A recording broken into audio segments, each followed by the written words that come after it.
The energy in the room just went up like, I don't know, 10 degrees. I don't know how you measure energy, but it is because the one and only Whitney Reynolds is here joining us again.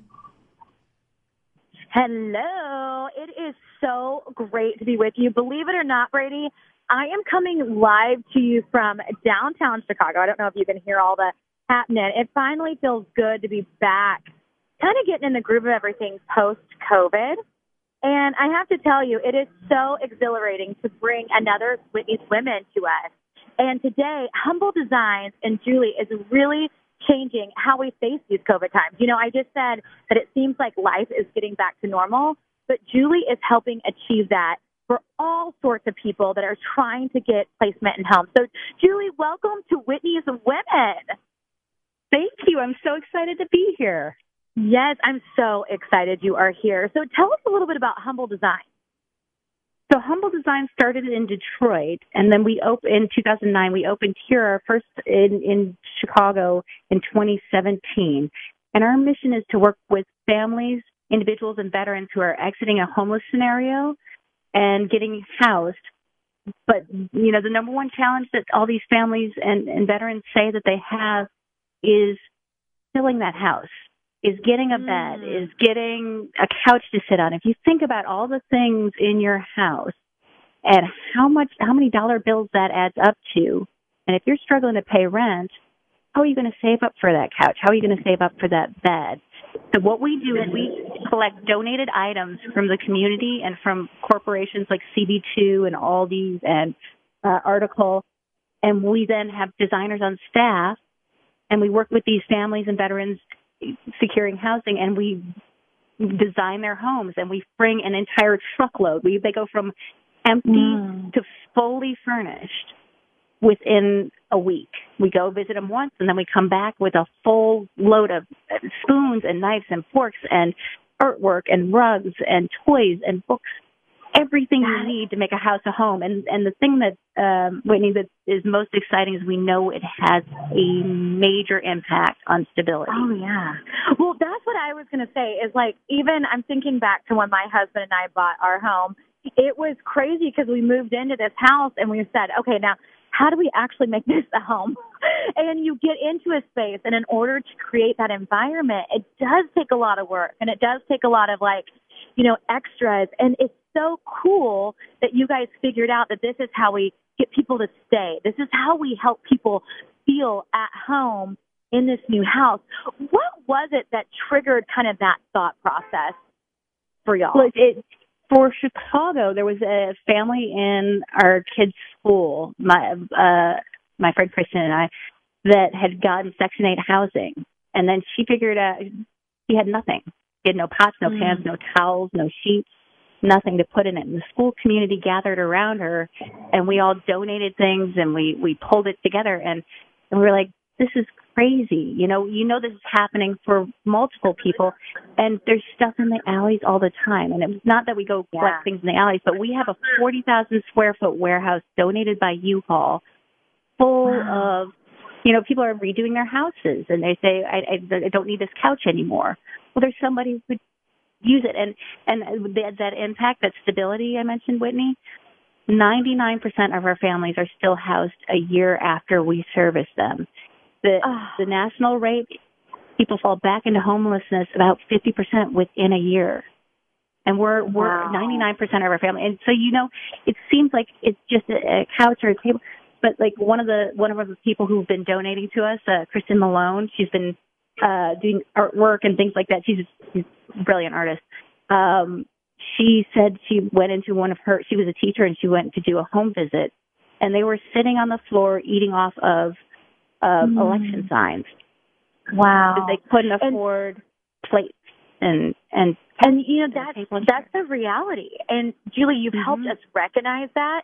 So how do people get involved with this? Because I know, for one, as I've been, you know, updating different things, I do have a tendency just to go, you know, normally and like donate somewhere like right in the neighborhood.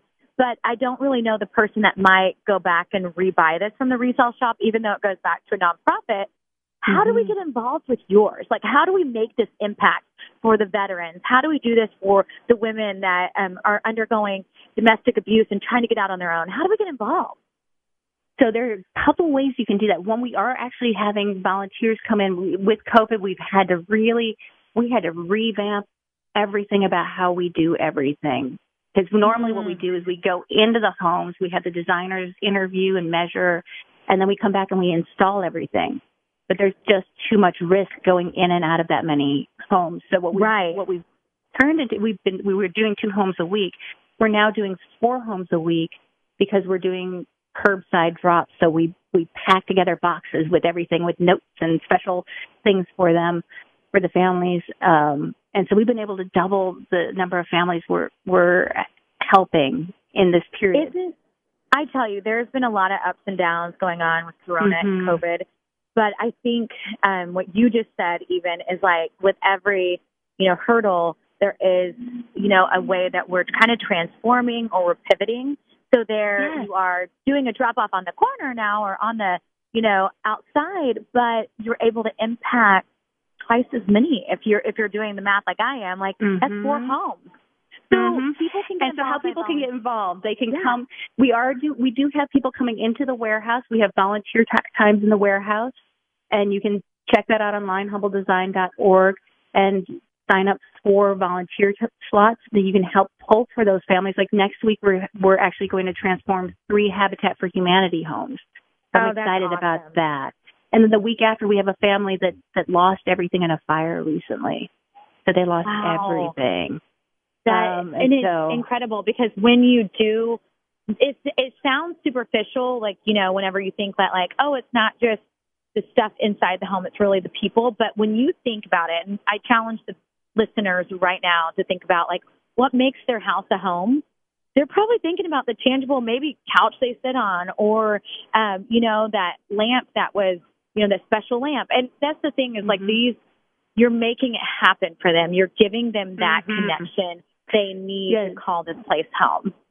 So people can come into our warehouse wearing face masks, and we have hand sanitizer, and we have screenings and all of that our friends at Bryan Cave here in Chicago helped us come up with all our safety protocols, which is amazing. Awesome. They're amazing.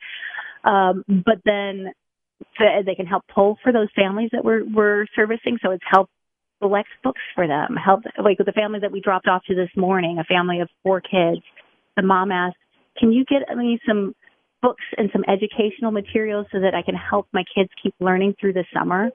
And so, and you can see, we'll post pictures of the Lataya, who is 11 years old, loves to read, and we gave her this basket full of books, and I have a picture of her as we delivered it to her this very morning, and it was so excited. Amazing. But, so you're doing also donate stuff to us. Okay, yeah, that's what I was saying. I would love to know, how do people get involved with donations? So we have 2 contactless ways for people to drop off. One right now we have U-Haul U boxes, they're called. They're orange U boxes at the Winnetka Congregational Church at 725 Pine Street. You can also see this on our website, humbledesign.org/Chicago. And so you can just leave things in those U boxes for us, and that's from 9 to 5. You can also check on our website to see the things. We take almost everything you put in the house, except for think about the fact we're working in small apartments with lots of people, so no king size beds, no bigger or more, that kind of thing. I think that's anywhere in Chicago. Like Brady, you don't have a king size bed, right?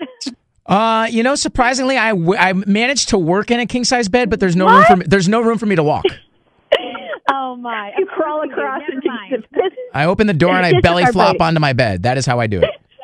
Oh my God! Oh man! Okay, so one more time, tell people where they can get involved. What's the website? So then the humbledesign.org/Chicago. You can also drop things off at our warehouse at the U-Haul storage building in Bridgeport, just south of White Sox Park on Pershing. So we have drop off hours.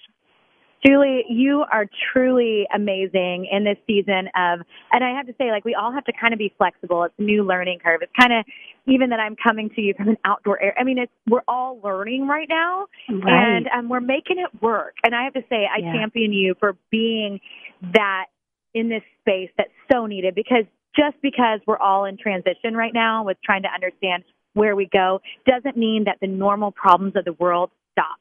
And so we need to make sure to be that gap. It's gotten so much harder for these families that we help. It's just heartbreaking. Well, Julie, like I am unemployment and all that. Right. I'm so thankful you are on the show, and thanks for being one of Whitney's women. Thank you. Thanks for having me. That was awesome. Honestly, like looking at the before and after pictures, I'm just on your Instagram page. It's giving me chills because what these people that are really, really like struggling to even have a bed, you guys give it to them and you can see the joy in their faces just in one picture tells 1,000 words. So great work. Mm-hmm. Thank you. Yes. And Whitney, speaking of great work, working all the time. What do you got coming up? You know, I came on the radio a few weeks ago from Florida, but I am back in Chicago. Yes. I am so happy to be back in our stomping grounds and creating change here. We actually head back to the studio on Friday. It's been a 5-month pause because of everything going on. But I have to tell you, even though this is going to be my quickest turnaround season, it's not by coincidence, guys. I am looking at these topics that we are going to bring you this fall, and I am seeing really the silver lining of hope through what we've been going through. And we are going to bring that to you. And we start taping this Friday. So for everyone that's new to my talk show, you can tune in every Monday on Lakeshore PBS. We're also on the Amazon app. You can find us on the PBS app. We want you to tune in. We want you to be inspired.